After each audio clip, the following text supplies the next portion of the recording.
그 2008년도에 개봉했던 영화 중에 정우성, 이병헌, 송강호 이 배우들이 나왔던 영화 좋은 놈, 나쁜 놈, 이상한 놈이라는 영화가 있었습니다. 이 제목을 줄여서 이제 놈놈놈이라 그러는데 혹시 영화 보신 적 있으신가요?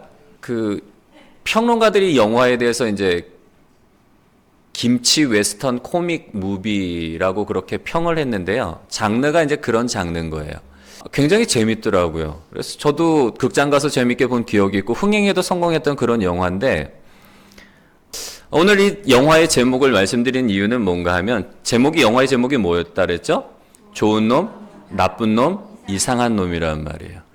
오늘 말씀에 보면 이제 많은 무리가 예수님께서 거라사 지방에서 돌아왔을 때에 그곳에서 그 배를 타고 떠나가셨던 예수님 다시금 돌아오실 때를 기다리며 이미 많은 사람들이 해변가에 기다리고 있었단 말이에요. 그 중에는 야이로도 있었고 12해를 혈루병을 앓았던 혈루병 걸린 여인도 있었고 또 나름대로 어떤 문제와 질병과 아픔이 있어서 그 문제를 해결받고자 예수님을 기다리던 수많은 사람들이 이미 해변가에 있었던 거예요. 이 사람들을 세 가지로 좀 분류를 해보면 오늘 영화의 제목, 제가 말씀을 드렸던 그 영화의 제목처럼 놈을 써서 세 부류로 좀 나눠본다면 이렇게 나눠볼 수 있겠더라고요. 한번 저를 따라서 해볼까요? 간절한 놈, 야속한 놈, 횡재한 놈. 이 세 부류로 이렇게 나눠볼 수가 있더라고요. 여러분 간절한 놈은 누구일까요? 야이로. 여러분 그 해변가에 있는 사람들이 다 나름대로 사연이 있어요. 아픔이 있고 눈물이 있고 도저히 자신의 힘으로는 해결할 수 없는 이 문제가 있어서 예수님을 찾아왔는데 뭐 야이로도 참 절박하잖아요. 지금 사랑하는 그 어린 딸이 곧 죽게 된 거예요. 뭐 의사는 이제 도저히 자기는 할 수 있는 게 없다고 그냥 죽음을 준비하라고 그러니까 아버지 입장에서 얼마나 억장이 무너지겠어요. 그냥 이대로 포기할 수가 없는 거예요. 예수님에 대한 소문을 듣고 보니까 그분은 중풍병자도 고치고 눈먼 자도 눈뜨게 하고 듣지 못하던 자도 듣게 하시고 여러 가지 기적을 행하셨다고 하니까 예수님이라면 그래도 고쳐주실 수 있지 않을까 그런 간절함을 가지고 그 해변가에서 기다리고 있는 거예요. 이제나 저제나 떠나가셨던 예수님이 다시금 배를 타고 오실까. 많은 사람들처럼 그렇게 기다리다가 예수님이 오시자 어떻게 해요? 그 회당장이잖아요. 자기의 지위와 체면과 이런 거 다 내팽개쳐 두고 제일 먼저 막 그 사람들을 해치고 가서 예수님 앞에서 무릎을 꿇고 사정을 하는 거예요. 예수님, 제발 저와 지금 좀 우리 집에 같이 가달라고. 제 어린 딸이 이제 곧 죽게 됐는데 막 지금도 막 그 생명이 막 바람 앞에 촛불처럼 위태로운데 빨리 가셔서 우리 집에 가셔서 우리 딸에게 손을 얹고 좀 기도 좀 해달라고. 그러면 우리 딸이 나을 것 같다고. 여러분 그 아버지 입장에서 얼마나 절박했으면 지위와 체면과 모든 것들 사람들의 막 뭐 따가운 눈총 외면 신경 무시하고 그냥 무릎 꿇고 예수님께 통사정을 하는 거예요. 그만큼 간절한 거예요. 여러분 그렇다면 야속한 놈은 누굴까요? 네, 무리들. 여러분 얼마나 사람들이 막 화가 나겠어요. 아 우리도 나름대로 절박한 사정을 갖고 있는데 나도 지금 빨리 이거 좀 치료받고 나도 이 문제를 해결받고 싶은데 우리도 여기서 오히려 그 사람보다 내가 몇 날 며칠을 난 여기서 더 오래 기다렸는데 예수님이 야이로의 그 간곡한 부탁을 듣고 야이로를 따라서 집으로 가니까 서운한 거예요. 억울한 거예요. 야, 선수 뺏겼다. 나도 지금 문제 해결받고 싶은데. 그러니까 어때요? 그 많은 사람들이 그냥 포기하는 게 아니라 예수님이 지금 야이로와 함께 그의 집을 갈 때에 막 예수님 주변을 막 에워싸는 거예요. 어떻게 해서든지 자기들도 문제 해결 받으려고. 비록 선수는 뺏겼지만 예수님이 야이로의 집에 가서 문제를 해결하시고 나면 그 다음으로라도 예수님 만나고 문제 해결받기 위해서 많은 사람들이 예수님 주변으로 막 구름같이 몰려서 가는 거예요. 여러분 세 번째로 그렇다면은 횡재한 놈은 누굴까요? 혈루병 앓은 여인이에요. 그 예수님 주변으로 수많은 사람들이 있었단 말이에요. 탁 트인 해변에선 상관이 없지만 이제 야이로의 집에 가기 위해선 성읍으로 들어가야 되잖아요. 그러면 성읍은 여러분 좁은 골목이잖아요. 대로라고 해봐야 얼마나 넓겠어요. 그 집을 찾아가다 보니까 예수님 주변으로 막 사람들이 구름같이 몰리다 보니까 막 찡기는 거예요. 치이는 거예요.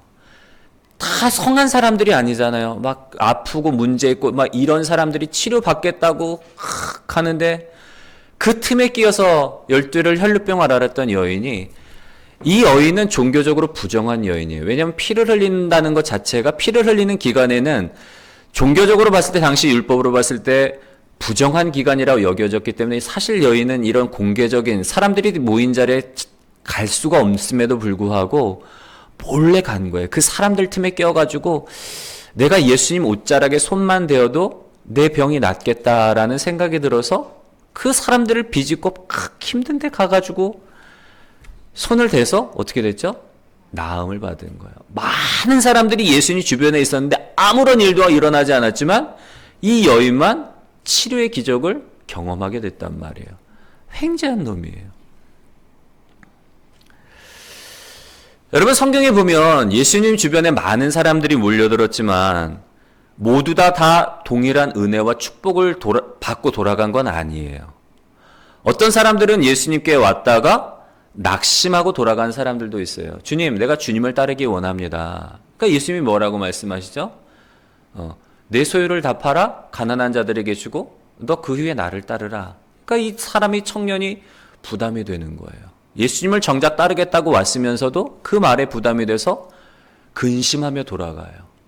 그리고 많은 사람들이 있었지만 다 은혜 받고 나름대로 어떤 문제는 해결받을 수 있어요. 그러나 이 여인처럼 무언가 12회를 혈루병을 앓았던 그 질병에서 고침받았을 뿐만 아니라 예전에는 종교적으로도 부정한 여인이요 죄인 취급받았지만 예수님을 만난 이후에 예수님으로부터 정결한 여인이라, 하나님의 자녀라, 인생이 바뀌어지는 놀라운 그런 축복을 경험하고 다 그렇게 돌아간 건 아니란 말이에요.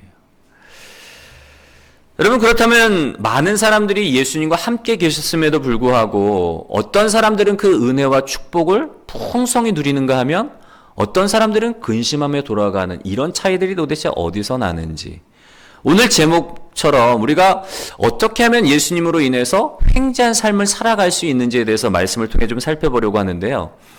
우리가 예수님 때문에 횡재한 삶을 살기 위해서는 먼저 첫 번째로 우리 한번 같이 고백해 볼까요? 시작. 예수님 앞에 나아가야 한다.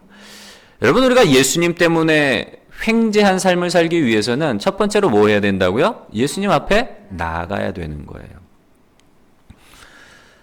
우리가 생각할 때는 예수님 앞에 나아간다는 일이 우리는 너무 자연스럽고 너무 당연한 일이라고 생각을 해요. 왜냐하면 우리 지금 예수님을 믿고 있기 때문에. 근데 사실 영적인 관점으로 보면 예수님 앞에 나아간다는 게 결코 쉬운 일이 아니에요. 요한복음 3장 16절부터 21절의 말씀을 우리 한번 같이 한번 읽어볼까요? 시작. 하나님이 세상을 이처럼 사랑하사 독생자를 주셨으니 이는 저를 믿는 자마다 멸망하지 않고 영생을 얻게 하려 하심이라. 하나님이 그 아들을 세상에 보내신 것은 세상을 심판하려 하심이 아니요 그로 말미암아 세상이 구원을 받게 하려 하심이라. 그를 믿는 자는 심판을 받지 아니한 것이요 믿지 아니하는 자는 하나님의 독생자의 이름을 믿지 아니함으로 벌써 심판을 받은 것이니라. 그 정죄는 이것이니 곧 빛이 세상에 왔으되 사람들이 자기 행위가 악함으로 빛보다 어둠을 더 사랑한 것이니라. 악을 행하는 자마다 빛을 미워하여 빛으로 오지 아니하나니 이는 그 행위가 드러날까 함이요 진리를 따르는 자는 빛으로 오나니 이는 그 행위가 하나님 안에서 행한 것임을 나타내려 함이라 하시니라. 아멘. 하나님이 세상을 이처럼 사랑하사, 세상이라는 말에 나의 이름을 한번 넣어보세요. 하나님이 누구? 여러분의 이름을 한번 넣어보세요. 하나님이 이처럼 사랑하사 누구를 주셨다고요? 독생자를 주셨으니 이는 저를 믿는 자마다 멸망치 않고 영생을 얻게 하려 하심이라. 하나님이 예수님을 보내신 것이 세상을 심판하기 위함이 아니라 우리를 구원하기 위해 보내셨다는 거예요. 하나님 자신이신 그 예수님이 직접 이 땅 가운데 오셨는데 생명이신 그분, 빛이신 그분이 이 어둠 가운데 죄악된 세상 가운데 오셨는데, 근데 문제는 성경은 뭐라고 기록을 하고 있죠? 빛이 이 땅 가운데 오셨음에도 불구하고 사람들이 빛 가운데로 나가지 않는다는 거예요. 왜냐하면 자기의 행위가 악하기 때문에 빛 대신 예수님보다 어둠을 더 사랑한다는 거예요. 왜냐하면 예수님께 나아가면 자기의 행위가 드러날까 봐, 나의 추악한 모습, 나의 가면, 나의 죄악들이 드러날까 봐 예수님께 가지 않는다는 거예요. 여러분, 이게 성경의 증언이란 말이에요. 우리가 생각할 때는 당연히 예수님께 나아가는 게 너무나 자연스럽고 당연한 일이라고 생각할지 모르지만 실제는 그렇지 않다는 거예요. 많은 사람들이 그래서 예수님을 찾지 않는 거예요. 그것뿐만 아니라 여러분, 우리가 영적으로 알잖아요. 은혜 받으려고 하면 꼭 사단이 뭐 하죠? 방해를 한단 말이에요.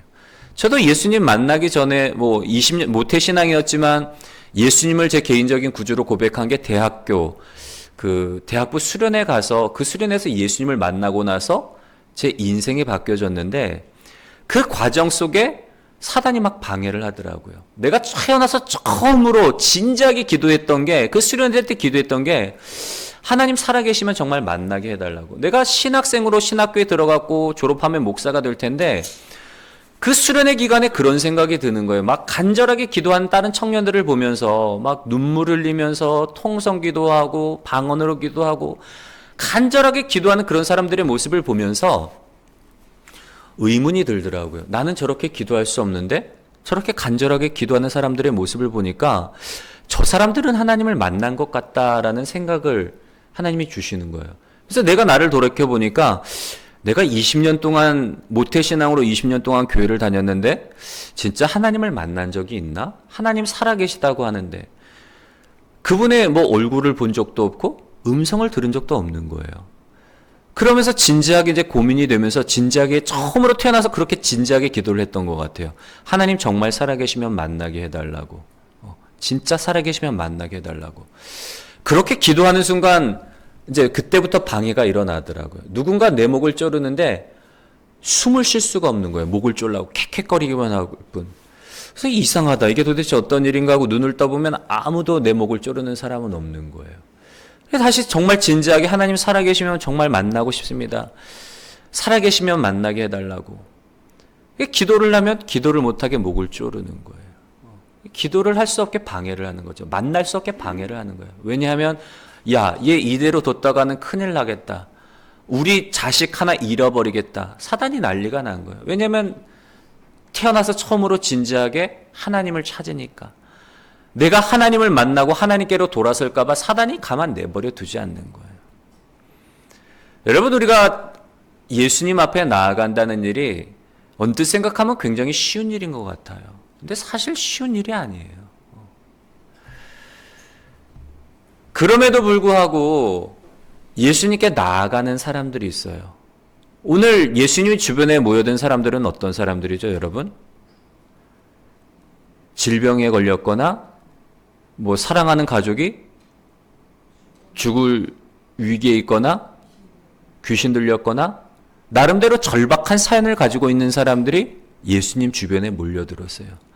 내 힘으로 도저히 해결할 수 없는 문제, 외로움의 문제, 관계의 문제, 어떤 우울증의 문제, 질병의 문제, 경제적인 문제, 진로의 문제, 앞만 봐도 도저히 해결책이 보이지 않는, 내 힘으로는 해결할 수 없는 그런 문제를 가지고 있는 사람들이 그 문제 때문에 결국에는 예수님께 나왔단 말이에요. 여러분, 그런 관점으로 볼 때 사실 우리가 처한 어떤 문제들이 고난이나 저주가 아니라 축복이라고 할 수 있는 거예요. 왜냐하면 그 문제 때문에 내가 예수님 앞에 나아가기 때문에. 여러분, 야이로 같은 경우에는 회당장이라는 그 지위가 있단 말이에요. 근데 여전하지 않아요. 그거보다 더 급한 일이 뭐예요? 딸을 살리는 물이 문제가 더 급선무이기 때문에. 사회적인 지위, 신분, 체면 불구하고 예수님 앞에 가서 매달리는 거예요. 여러분, 12회를 혈루병을 앓았던 여인도 마찬가지예요. 당시의 여인, 율법으로 보면 나아갈 수가 없어요. 부정한 여인이 사람들 사이에서 있으면 그 여인과 접촉하는 사람들도 부정하게 되기 때문에 이 여자는 공개적인 자리에 갈 수가 없음에도 불구하고 그런 금기와 그런 어떤 제약을 무릅쓰고 발각되면 사람들한테 지탄받고 심판받을 텐데 그거보다도 자기가 나아야 되니까, 자기가 살아야 되니까 여러 가지 제약과 금기를 뚫고 예수님 앞에 나아간 모습을 우리가 볼 수가 있는데요. 여러분, 우리의 삶의 진정한 행복과 축복은 어디로부터 온다고요? 예수님께 오는 거예요.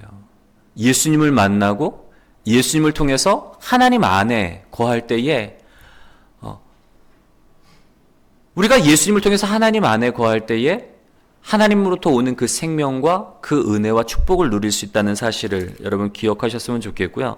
무엇보다도 우리가 사순절 절기를 통해서 예수님께 더 가까이 나아가는 예수님 옆에 찰싹 달라붙음으로 인해서 예수님 때문에 정말 복된 삶을 살아가시는, 횡재한 삶을 살아가시는 저와 여러분들이 되시기를 주님의 이름으로 간절히 소원합니다.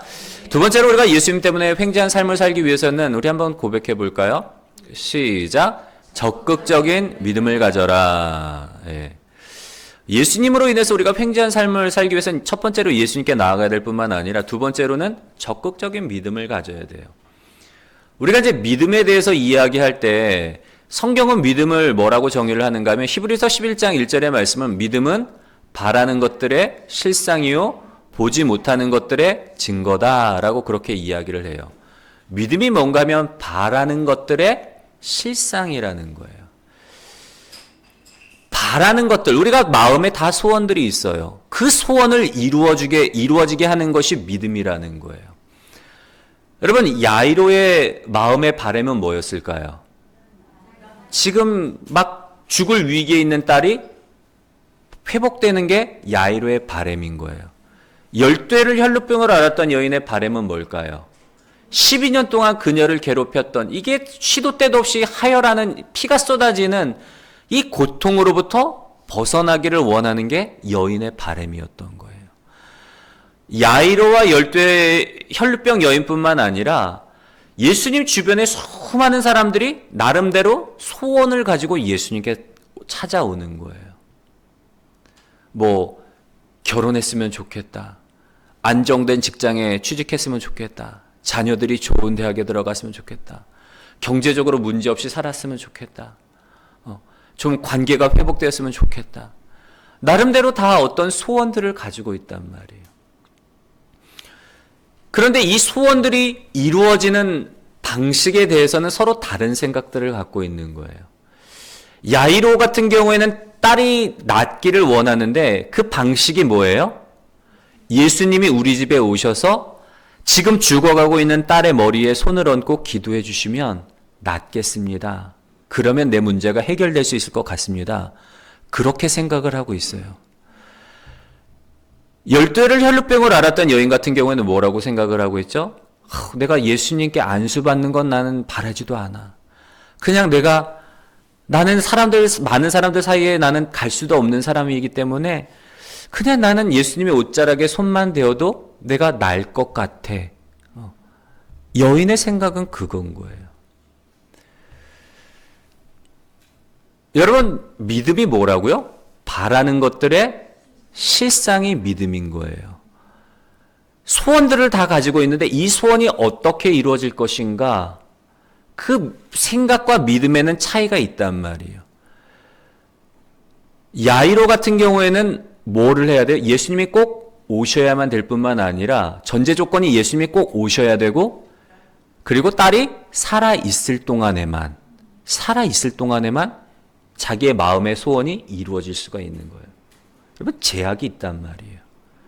예수님이 꼭 오셔서 딸에게 안수를 해주셔야 되고 적어도 딸이 생명이 붙어 있을 동안에만 오셔야지 이게 가능하다고 생각을 하는, 그게 야이로의 믿음인 거예요.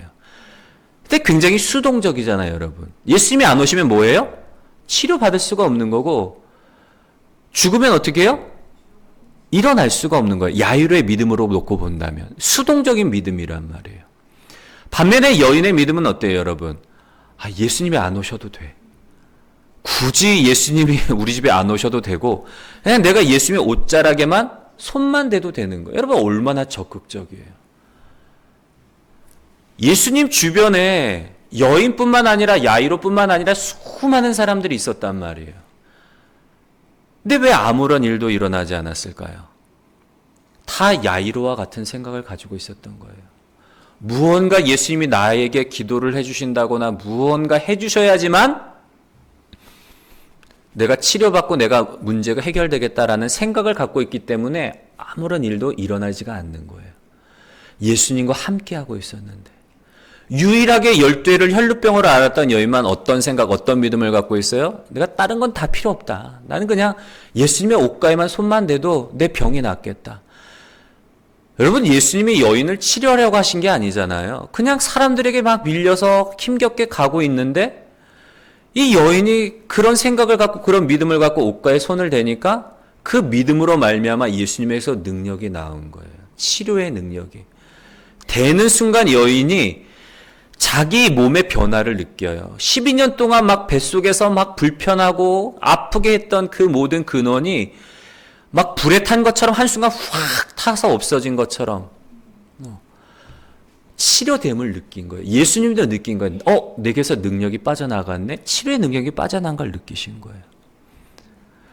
여러분 예수님 주변에 수많은 사람들이 있었음에도 불구하고 그런 어떤 소극적인 생각, 소극적인 믿음을 갖고 있었기 때문에 아무도 예수님으로 인해서 어떤 치료도 기적도 능력도 받을 수 없었지만 오직 유일하게 이 여인, 적극적인 믿음을 가진 이 혈루병 여인만 치료함을 받을 수 있었단 말이에요.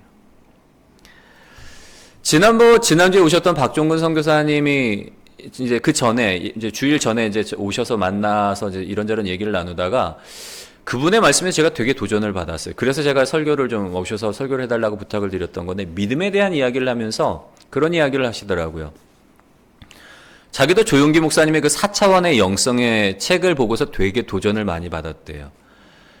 저는 사실 4차원의 영성 그 조용기 목사님 책을 읽어보지는 않았어요. 근데 이제 그런 이야기를 하시더라고요. 4차원의 영성을 갖기 위해서는 예수님을 만나고 나면 우리 안에 변화가 일어나는데 예수님을 만남으로 인해서 일어나는 4가지의 변화는 뭔가 하면 첫 번째로는 생각이 바뀐다는 거예요.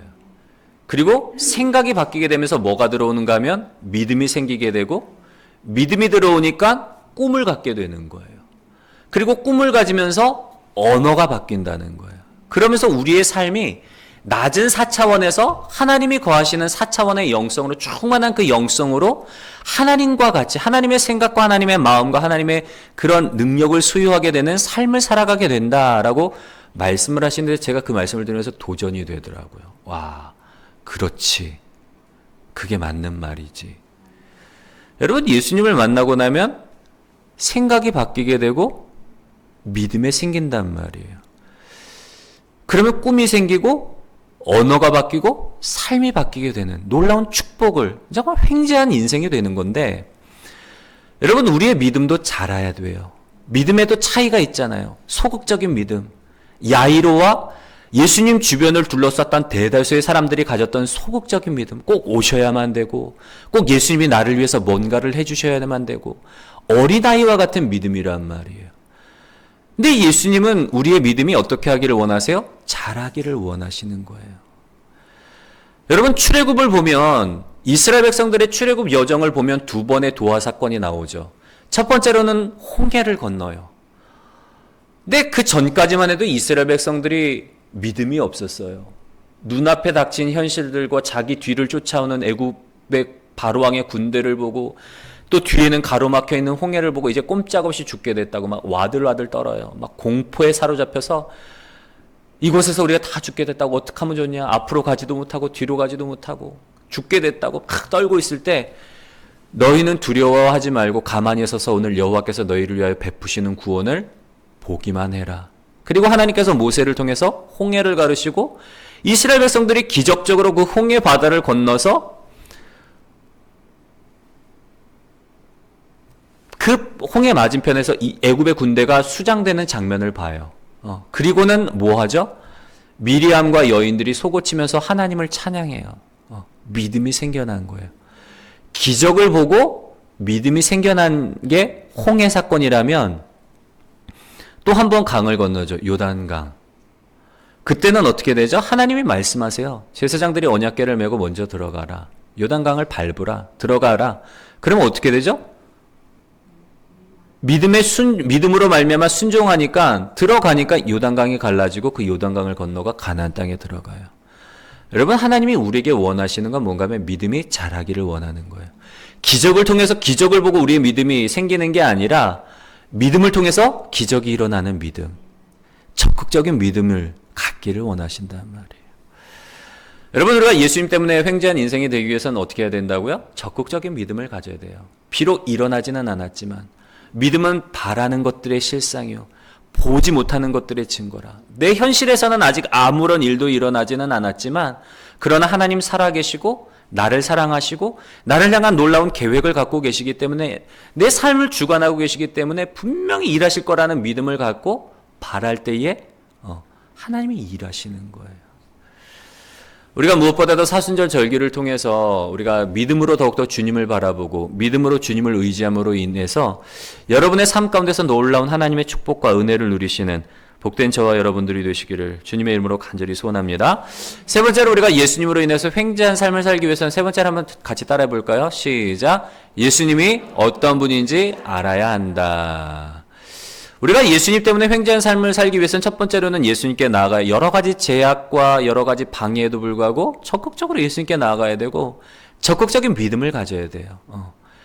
내 능력으로, 내 생각으로, 좁은 생각으로 하나님의 능력을 제한하는 거 아니라 나는 할 수 없지만 하나님은 하실 수 있다라는 생각과 믿음을 가지고 하나님의 일하심을 기대하는 거예요. 세 번째로는 우리가 주님이 어떤 분인지를 알아야 되는 거예요. 여러분, 요한복음에 보면은 예수님께서 사마리아 지역을 지나가시다가 수가라는 성읍에서 우물 곁에서 한 여인을 만나요. 그리고 이 여인과 대화하면서 여인에게 하신 말씀이 나오는데 요한복음 4장 9절과 10절의 말씀을 같이 한번 읽어볼까요? 시작. 당신은 유대인으로서 어찌하여 사마리아 여자인 나에게 물을 달라 하나이까 하니 이는 유대인이 사마리아인과 상종하지 아니함이로라. 예수께서 대답하여 이르시되 내가 만일 하나님의 선물과 또 내게 물을 좀 달라 하는 이가 누구인지를 알았더라면 내가 그에게 구하였을 것이요 그가 생수를 내게 주었으리라. 아멘. 여러분, 수가성 우물가의 여인에게 하신 말씀이 이거잖아요. 내가 만약 하나님의 선물이 어떤 것인지를 알고 그리고 지금 내 앞에 있는 사람이 누구인지를 알았더라면 오히려 네가 나에게 구했을 거다. 하나님의 선물을 구했을 거다.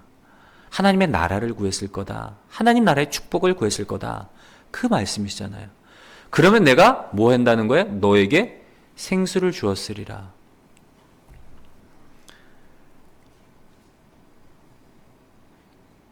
여러분, 성경이 말하는 건 뭔가 하면 우리가 예수님이 어떤 분인지를 알지 못하면 구할 수가 없고 누릴 수가 없다는 거예요. 여러분, 예수님이 도착하시기도 전에 이미 많은 사람들이 해변가에 기다리고 있다가 예수님을 만나요. 많은 사람들이 다 구구절절한 사연을 가지고 있단 말이에요. 그럼에도 불구하고 예수님이 이 많은 사람들을 뒤로하고 회당장 야이로를 따라서 그 집을 가신 이유가 뭘까요? 야이로가 다른 사람들에 비해서 더 절박하게 간절하게 예수님을 구했기 때문일까요? 아니, 물론 그럴 수도 있어요, 여러분. 근데 그거보다는 하나님의 뜻이 야이로와 함께 가는 것이기 때문에 죽어가는 야이로, 이미 죽어요. 12회를 혈류병으로 앓았던 여인을 치료하시고 그리고 그 과정에서 얘기하는 과정 가운데 야이로의 집에서 사람이 온단 말이에요. 딸이 죽었습니다. 더 이상 선생님을 괴롭게 하지 마십시오. 모시고 오지 않으셔도 됩니다. 지금 딸이 죽었습니다. 여러분, 그럼에도 불구하고 예수님이 그 집을 가요. 무엇 때문에? 하나님의 뜻이 그곳에 있기 때문에. 하나님은 많은 사람들의 문제를 해결하는 것도 참 중요하지만 예수님이 야이로와 함께 그 집에 가서 죽은 그 딸을 살리시기를 원하는 거예요. 왜냐하면 제자들에게 예수님이 어떤 분인지를 가르쳐 주시기 위해서. 오늘 우리에게 예수님이 어떤 분인지를 가르쳐 주시기 위해서 회당장 야이로의 집에 예수님이 가시도록 하시는 거예요. 여러분, 많은 사람들은 예수님을 뭐라고 생각을 했는가 하면 우리의 질병을 치료해 주시는 분, 나의 문제를 해결해 주시는 분. 사람들의 생각은 그건 거예요. 저분을 만나면 내 경제적인 문제가 해결될 수 있겠다. 적어도 밥은 굶지 않겠다. 저분 따라다니면. 저분을 만나면 내 문제가 해결될 수 있겠다. 내 질병이 고침받을 수 있겠다.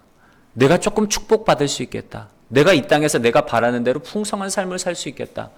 나름대로 그런 목적을 가지고 예수님을 찾는데 그게 예수님의 전부가 아니란 말이에요.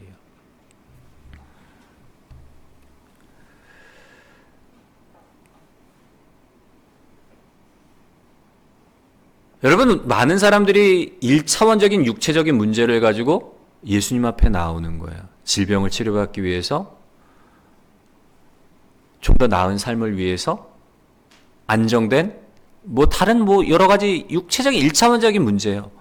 무엇을 먹을까? 무엇을 마실까? 무엇을 입을까?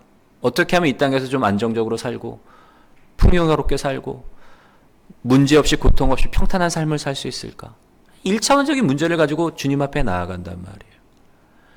근데 하나님이 바라는 건 단순히 우리가 이 땅에서 먹고 마시고 이 땅에서 안락한 삶을 사는 거, 그거를 바라는 게 아니에요. 그거보다 더 중요한 문제가 있는 거예요. 어떤 문제? 영생의 문제. 영원의 시간을 하나님의 나라에서 하나님과 함께하는 더 중요한 근본적인 문제가 우리에게 있는 거예요. 하나님이 보실 때는 얼마나 안타깝겠어요. 야, 너한테 있어서 지금 급한 문제가, 중요한 문제가 그 먹고 사는 문제가 아니야. 네 영혼의 문제가 더 중요한 문제야. 네 죄의 문제가 해결되지 않으면, 예수님을 통해서, 그 십자가를 통해서 죄의 문제가 해결되지 않으면 죽음 이후에 심판받을 수밖에 없게, 지옥 갈 수밖에 없고 멸망당할 수밖에 없어. 영원한 삶이 있는데, 영원한 생명이 있는데, 우리를 위해서 예비해 놓으신 놀라운 축복이 있는데 그걸 보지 못하고 그냥 1차원적인 문제에만 매여 있는 사람들을 보면서 하나님이 안타까워하시는 거예요. 예수님은 단순히 우리의 1차원적인 문제를 해결하러 오신 분이 아니라 우리를 위해 생명을 주시고 우리를 하나님의 자녀 삼으시고 우리를 하나님과의 끊어졌던 그 관계 속으로 인도하기 위해서 오신 분, 진정한 생명, 우리에게 이 땅에서의 삶뿐만 아니라 영원한 생명을 주시는 생명의 주관자 되시는 분이라는 사실을 가르쳐 주시기 위해서 야이로의 집에 보내신 거예요.